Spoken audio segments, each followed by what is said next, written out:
Hi friends, இன்றைக்கி பார்த்தீங்கன்னா டே 5. நான் ஏற்கனவே சொல்லியிருந்தேன் இந்திய தேசிய இயக்கத்துக்கு வந்து நோட்ஸ் எடுக்க போகிறேன்னு. டே 4ல் பார்த்தீங்கன்னா வெறும் ஒரு பேஜ் தான் எடுத்திருந்தேன். டே 5ல் ஃபுல்லாக நோட்ஸ் எடுத்து முடிச்சிட்டேன். ஏற்கனவே உள்ள நோட்ஸில் பார்த்தீங்கன்னா நான் வெறும் இம்பார்ட்டன்ட் பாயிண்ட்ஸ் மட்டும்தான் எடுத்திருந்தேன். இந்த தடவை புக்கை ஃபுல்லாக படிச்சுட்டு கொஞ்சம் டெப்த்தாகவே எடுத்திருக்கேன்.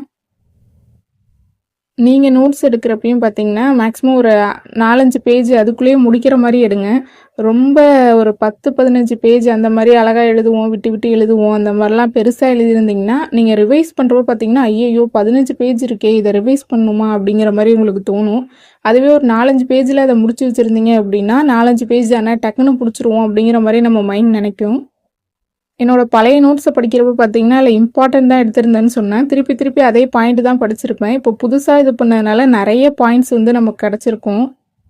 எக்ஸாம்பிளுக்கு பார்த்தீங்கன்னா ஆலன் அக்டேவியன் ஹியூம் அவர் தான் வந்து காங்கிரஸ் தொடங்குறதுக்கு ஒரு இதாக இருந்தார் அப்படிங்கிறது நமக்கு தெரியும்.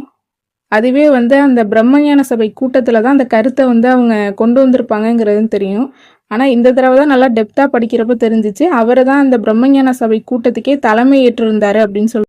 அடுத்து பார்த்தீங்கன்னா தாதாபாய் நவ்ரோஜி அவங்க பார்த்தீங்கன்னா இந்தியாவில் வறுமையும் பிரிட்டிஷ் தன்மையற்ற ஆட்சியும் அப்படிங்கிற ஒரு புத்தகத்தை வந்து வெளியிட்டிருப்பாங்க. அதான் அவங்க செஞ்ச மிகப்பெரிய பங்களிப்பாக இருக்கும்.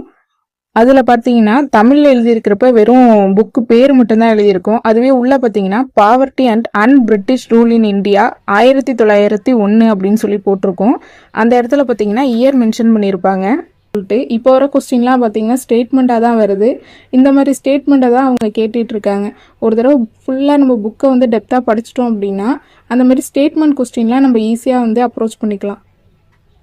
அப்புறம் நான் டே 3ல் சொல்லியிருந்தேன், நீங்கள் படித்ததையும் அதில் வந்து கமெண்ட் பாக்ஸில் போடுங்க, அதை பார்த்தா மற்றவங்களுக்கு வந்து ஒரு இதாக இருக்கும் அப்படின்னு சொல்லிட்டு மோட்டிவேஷனாக இருக்குன்னு.